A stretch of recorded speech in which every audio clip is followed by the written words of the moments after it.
tuned into Breaking the Mask of Depression with your host, Diva with Depression.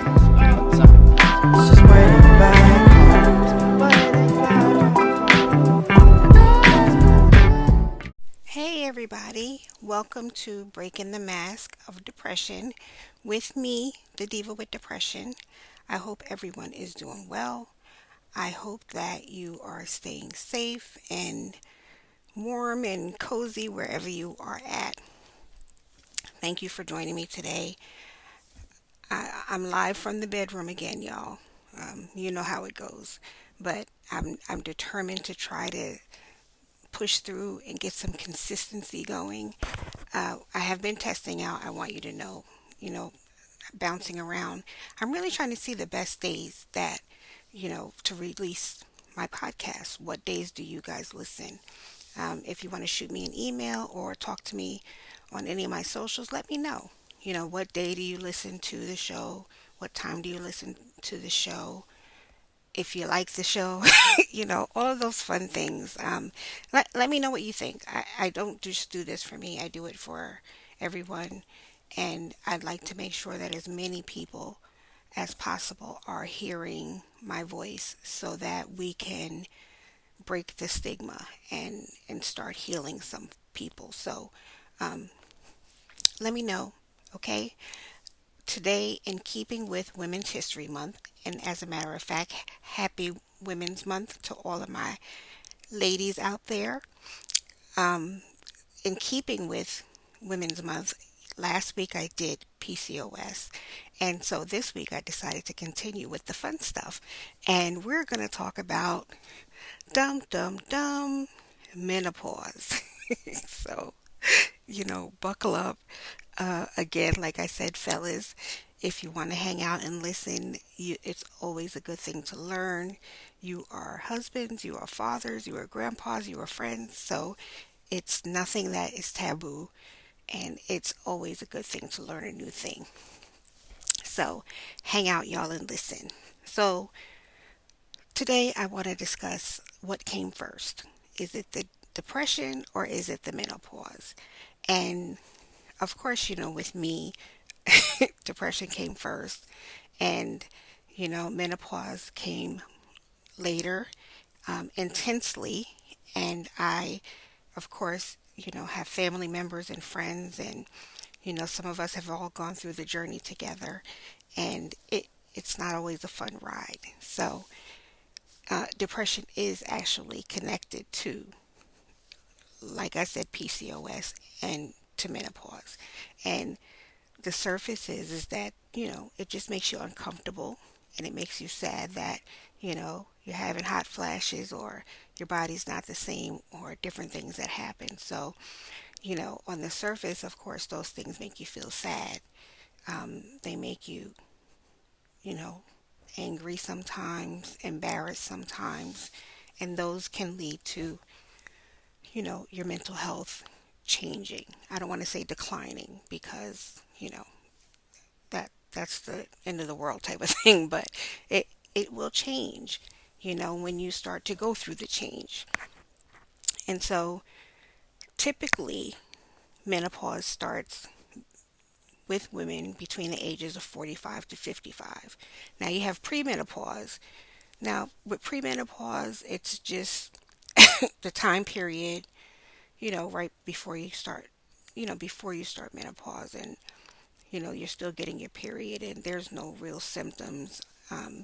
You may have a flash here and there, but you're not in full blown menopause.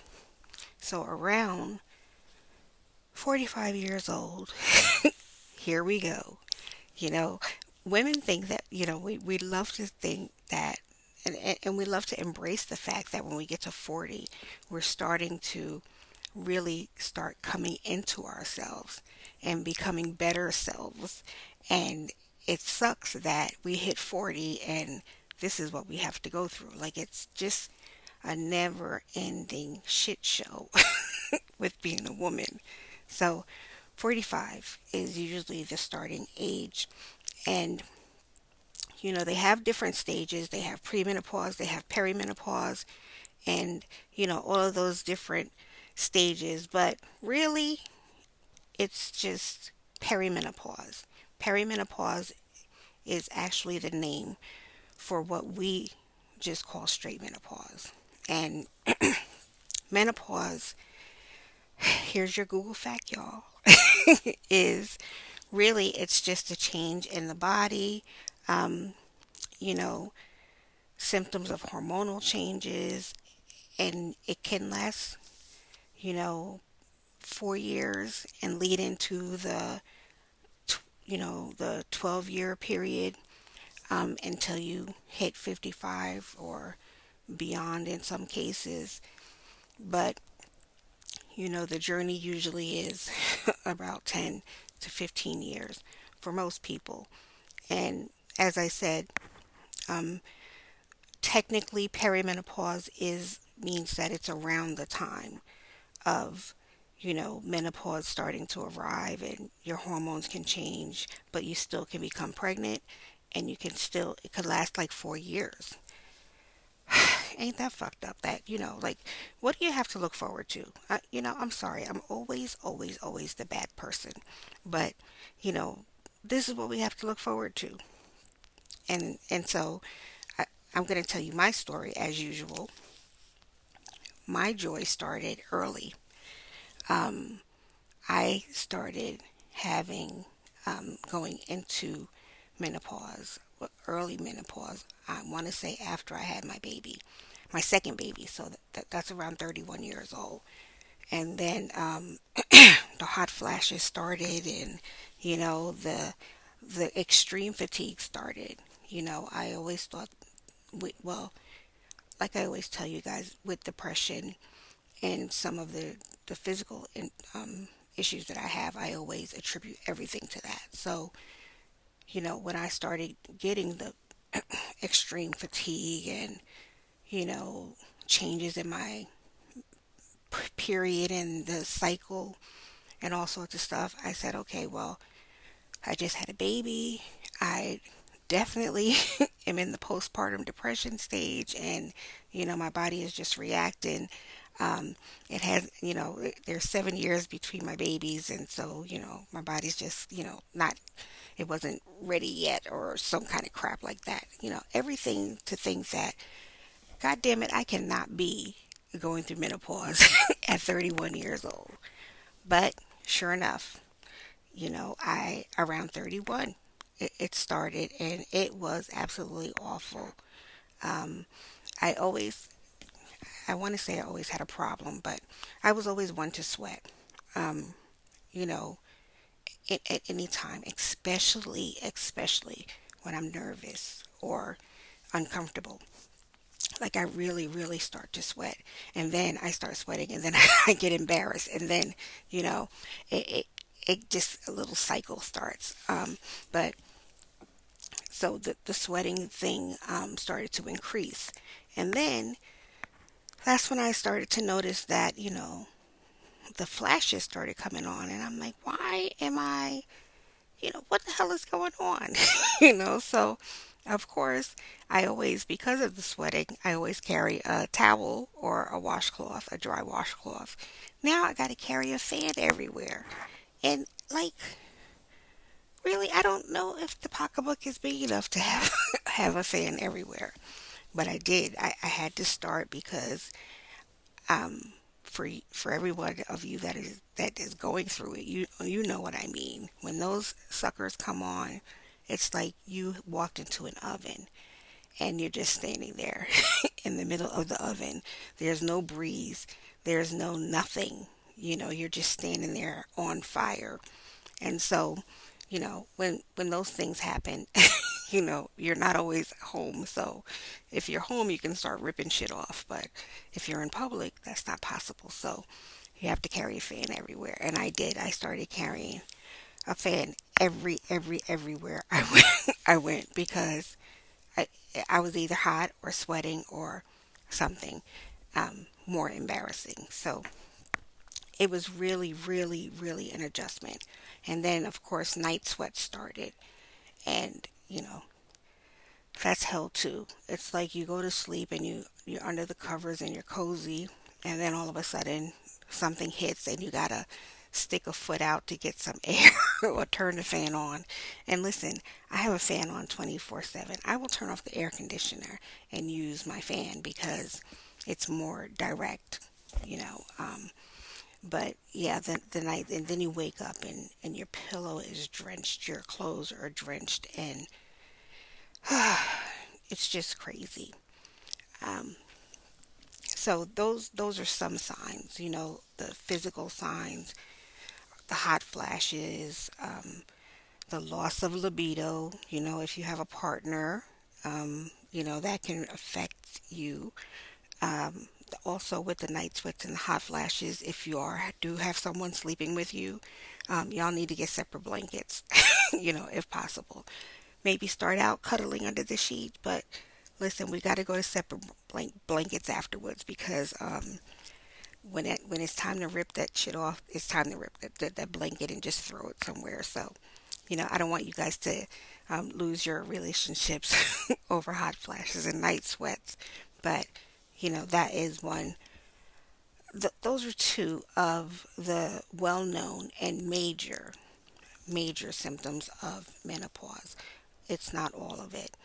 Um, and so, premature menopause affects 1% of women. 1% of women. And when I say premature menopause, I mean like what I said. I started at 31. I always seem to be the test dummy for shit. Like I guess, the God and the ancestors want me to be the test dummy and go through shit for you guys. So um, that's what premature menopause is. And I think that you should really start paying attention to yourself. I mean, of course, pay attention all along, but around 30, if you notice some of these changes, definitely mention them, when you go for your exams to your GYN because you never know what's going on. So, um, like I said, 1% of women do go through premature menopause, and I was in that 1%. So, um, but like I said, the physical symptoms are the the hot flashes, the night sweats, and you know, weight gain in some cases. Ugh, ugh, ugh. You know, so I don't want to describe it as the worst thing that can happen because I know that that scares some people, but it is uncomfortable. It really, really is uncomfortable. Um, to be somewhere and you're all of a sudden on fire and um, you got to get a fan, and if you don't have a fan, then you may pass out because all sorts of things are going on. So um, we, you'll get through it. We will get through it, but um, like I said, the hot flashes, the vaginal dryness, the loss of libido, those are some of the signs. Your period can definitely start messing around, and you can miss it. You can get it more than once a month, and you have to be extra careful because you know you can become pregnant because everything is so sporadic and unstable. You don't know when you know you're you're in that zone. So of course, pay attention. I always tell you guys, pay attention to your body because you know your body, you know what's normal, and you know what's off.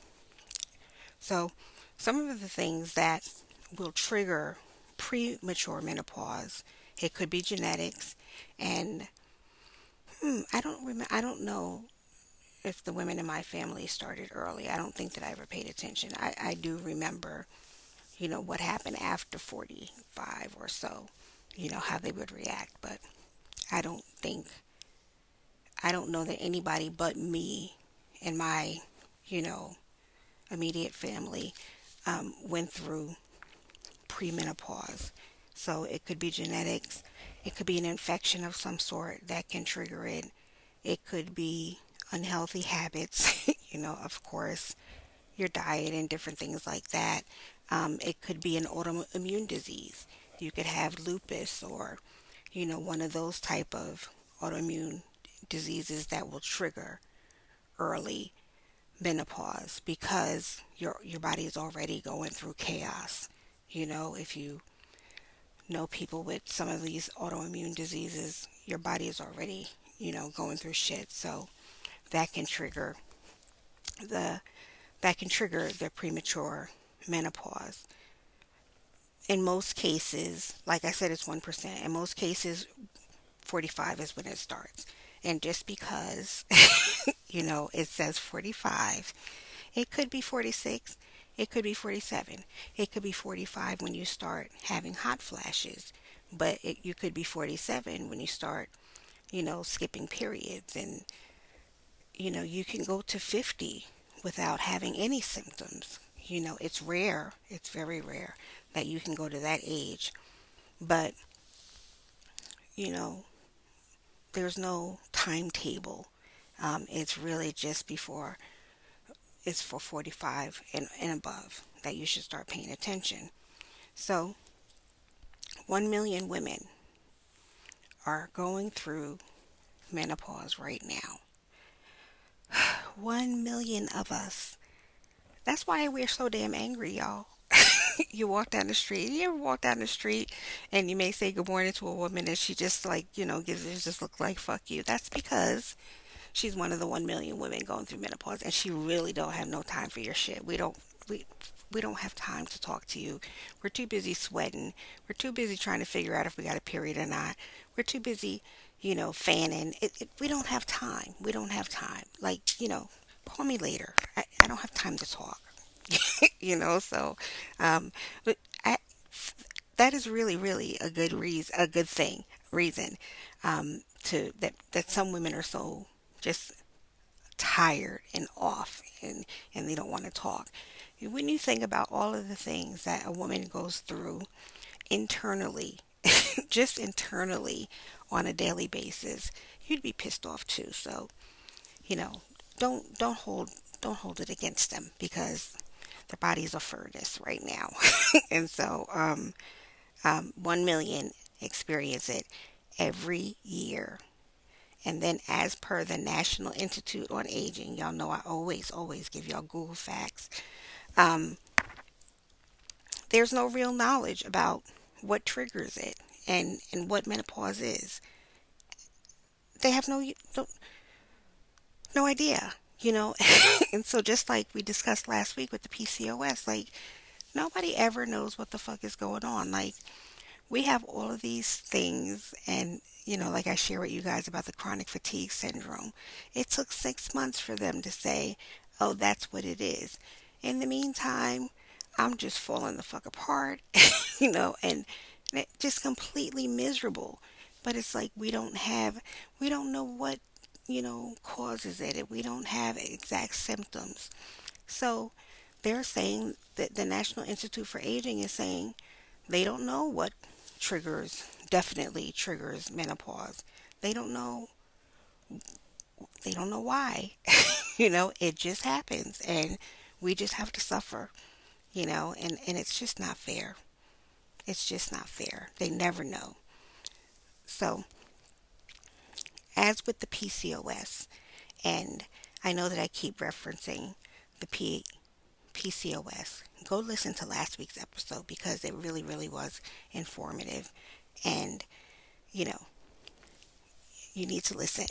But as with PCOS, the symptoms can be crossover. I mean, some of this shit crosses over more than Justin Timberlake. Y'all, how the hell do we know what we're going through? You know? And that's what brings me to the next thing. PCOS, premenopause, menopause all affect your mental health. Because like I said, you're miserable, you're tired, um, you could start having irritability, um, everything just pisses you off. You could have mood swings. You know, one minute everything is fine, and then the next minute you're just you just you're crying, or you're angry, or you just don't know how you're feeling, but you know that you're not feeling all that great. And so it's it's difficult to know whether the menopause or the premenopause or those things are triggering your depression, or if they're starting your depression. And it's just hard to tell. You know, you just again have to pay attention. Knowledge is everything. You know, read up. And I always tell everybody, and this is something that I started doing after my breakdown and taking all these medications. I write everything down. You know, so when I go to the doctor, I have the list of everything that's going on with me, so that I will be able to tell them stuff. And, you know, of course, I'm forgetful, so I have to write everything down. Um, but getting back to some of the symptoms, the crazy symptoms, and when I say crazy, I mean that they're not common symptoms. You can have the achy joints. You know, you can have the bloating. Your hair can start to fall out. Dizziness will happen more. Um, you, your tongue starts burning. Like, I hate to tell you guys these things because it's really awful. Um, your brittle fingernails, I have that. My fingernails used to always just grow so long, and they still do, but then they break at a certain point. Um, and so, you know, when you get like the aching joints, you may think that it's arthritis or an injury or of some sort, but it's not. It could be the menopause. You could start to retain water. Um, yeah, that's a bitch too. Um, you know, your estrogen, your hormone, all that shit is just flipping around, and you just don't know what to do. So, does menopause cause depression? Yes, it definitely can, and it, it's a fact. It's a fact. Millions of 1 million women can tell you that it does cause depression. Does it also fuck with the people that are already struggling with depression and mental illness? Hell yeah, it does. It intensifies it. And I'm telling you for myself that it is brutal. You know, when all of you have to deal with the normal um, changes in your body and your mind, and then they intensify the already um, just brutal mental illness and depression that you're going through. So the sad part is that yes, it can definitely start to affect those different things. And so, you know, when you have depression on one side and menopause on the other side, usually the common joint symptoms are the energy, like I said, the energy, the weight change, the concentration. Oh my God. It's just fucking horrible. You can't remember nothing. Um, and the sleep. Oh yes, the sleep. Um, insomnia rate, you know, starts to increase at this point. Um, you know, the heightened anxiety, everything, not everything, but, you know, things, you'll notice that things that didn't bother you before bother you now. The energy, like I said, um, it, all of these things can happen, but they're also common symptoms with depression. And again, it's hard to recognize it, but if you know, going out the gate, what can happen, then you know what to pay attention to and what to talk to your doctor about. And, you know, the falling estrogen levels and the progesterone levels, those trigger the mood swings. And you can't, like I said, you can't handle things that normally rolled off your back before. Um, the hormonal dips can set off major depressive episodes, and it might not even be long term. It could be, you could be bad for a week, a month, 6 months, but you're not going into years like some of us. Um, and it's just like I said, it's unknown. No one knows why it triggers it so severely. But, you know, of course, you know that when you start messing with the hormones and the progesterone levels and all of those fun things, you you are going to experience the changes and the drop. The same hormones that control your menstrual cycle also influence serotonin, and that's the feeling chemical that we produce. So if the hormone levels drop, then the serotonin levels also fall, and that would contribute to the irritability, the anxiety, and the sadness. And I'm just going to let y'all know that some of this stuff I have been, I have known for years, and some of it I have researched for you guys. So, um, I'm just not blowing smoke up your ass.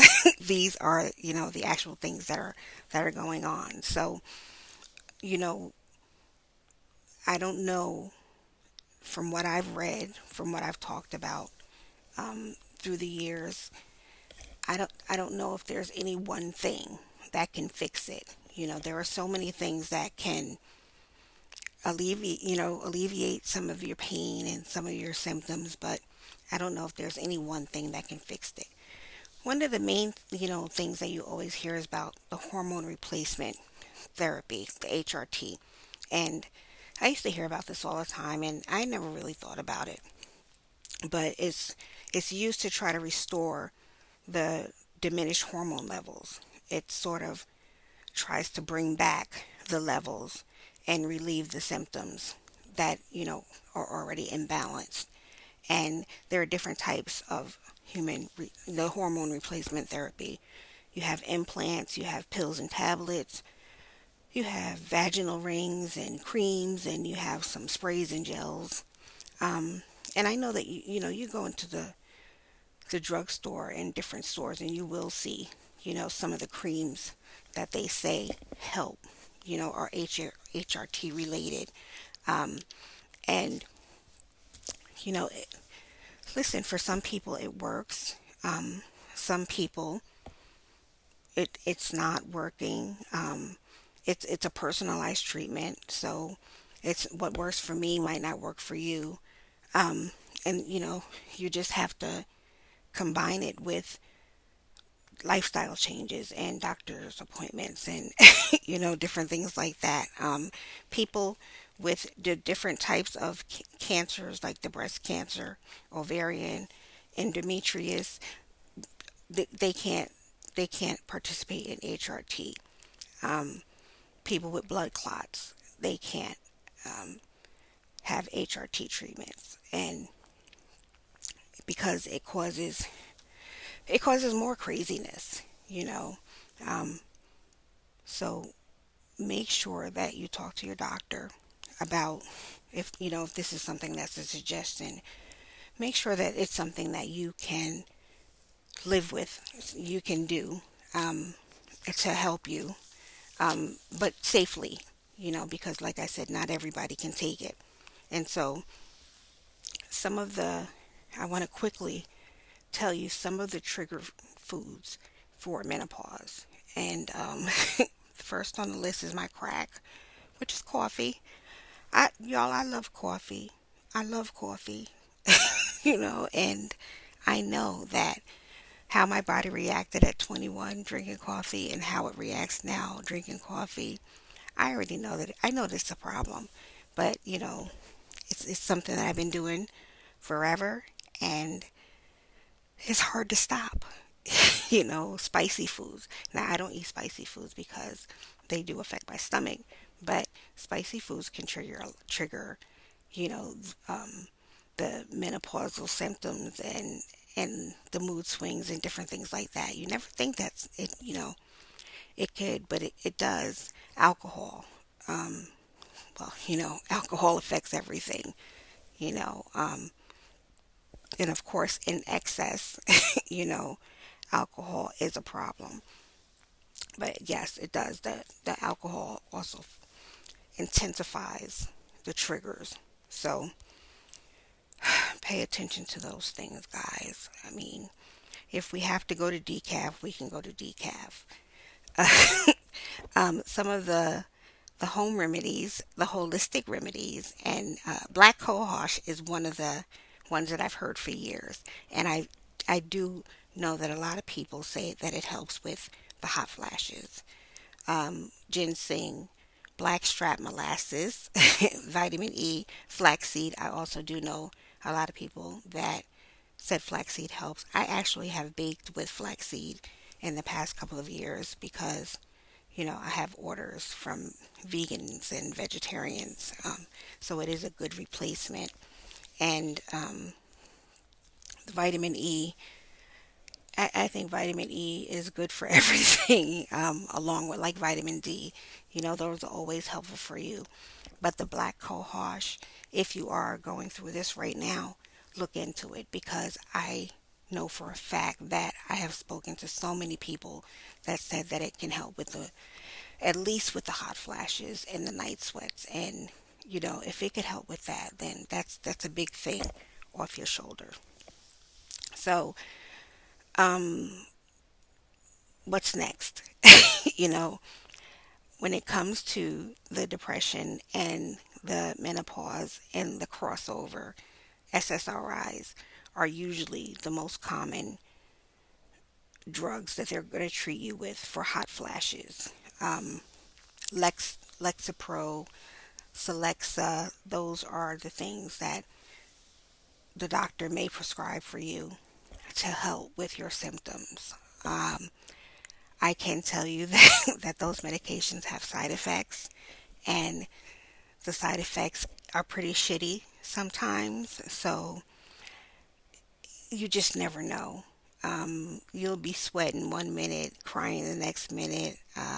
You'll have dry mouth, the shakes, but your hormones and your hot flashes will be okay, but you'll be shaking in the corner and your mouth is dry. You can't even talk. You have to take the good with the bad.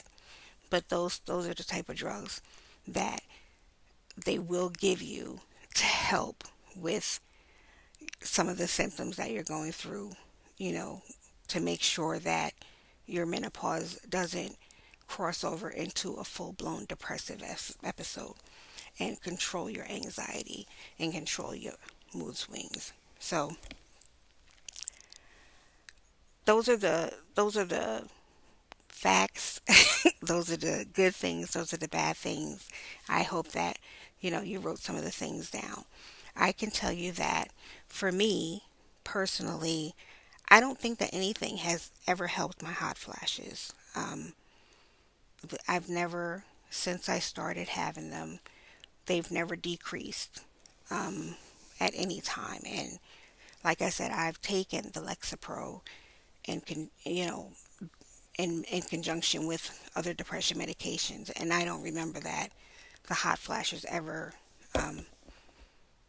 decreased for me. Like I told you guys, I have fans everywhere. Um, Now the natural things, the black cohosh and things, I've never tried those, so I can't tell you if those really work or not. And really, it's not because I've heard anything bad. It's just that I already take so much shit. Like just this evening, I have to take 5 pills in the evening just to go to bed. So when you start adding the vitamins to it and the painkillers and the different things like that, so that's the only reason why I have not really gotten into taking the natural remedies. So read about them, look them up. Um, and like I said, you may have to give up some stuff, give up the coffee, um, give up the McDonald's Coke, which is also my crack, have to stop having. Um, but those are the things. It's what it is a catch-22, because you have to give up things that make you feel better, um, but they're bad for you. So maybe you can reduce your intake. I know that one of my friends went from caffeinated to decaffeinated coffee just so she can have the taste of the coffee. I tried that. I'd rather go without nothing because I do not like decaf coffee. Um, if you want to reduce the spicy foods, maybe less um, cayenne pepper or whatever. And you want to hear the crazy shit? Cayenne pepper is supposed to be healthy and help with weight gain and different things like that. But the spice is bad for you, or it can trigger, hot flashes and menopausal episodes. So we can't get a break, y'all. We can't get a break. But just always, always, always talk to your doctor. If you get to your primary care doctor first, make sure that you have your list of symptoms so they can tell you if that's something that they can fix or you have to go to a GYN. And I will tell you, like I said last week, I had been going to GYNs and I had been going to my primary care physician, and nobody knew why my periods were so horrible. No one could figure out why, you know, I was bleeding so much and different things like that until I went to I consider him to be a specialized GYN, and he immediately, when I gave him my list of symptoms, he immediately knew that the PCOS was involved, and that then he would have to check for, cyst and different things like that. So don't take no for an answer, and just keep your list and keep fighting. Don't listen to what anybody says. You know your body.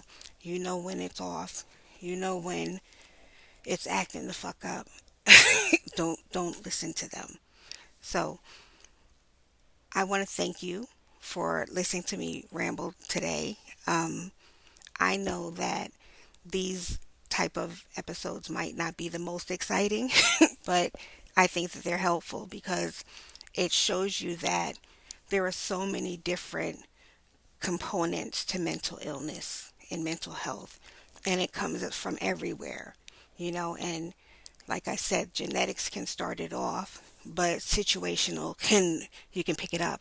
Um, Environmental, you know, so there are so many things that feed into the mental health and the illness space that we have to share these things because you don't know until somebody tells you. And even if you don't understand anything that I'm saying right now, I should hope that you grabbed a code word here or there, take some notes, and then if you feel like you're struggling, then tell your doctor. Okay? So thank you again for listening. Thank you for all of your support. If you guys don't already do this, follow me everywhere. Instagram, Facebook, Twitter. I'm majorly active, I want to say, on Instagram and Twitter now. So if you ever want to reach out, visit me at divawithdepression.com. You can go there and you can start listening. You can read some of my blogs. You can, oh, I always tell you guys there are loads of resources on my website. So, you can go there and get some tips and get doctors' listings and different things like that. But please, please listen and share if you know someone that will benefit from any of my episodes. Please share. Um, Let me know what you think. I love feedback. I love to know, like I asked you in the beginning, what day is best for you or what time is best for you. Those things are important, and I want to honestly say that I did not know how important they were until recently when I started to branch out and talk to different people. But we do this for the people, and so your input counts. So I will always appreciate the feedback. Thank you, as always, to Illumination Media and Technology. Go follow them on all their socials too. Thank you guys. I want you to stay well. I want you to find a little bit of peace. Um, and also remember that you're a superhero. No matter what you do, you are a superhero. Thank you and stay safe and well. Bye. Sometimes realize that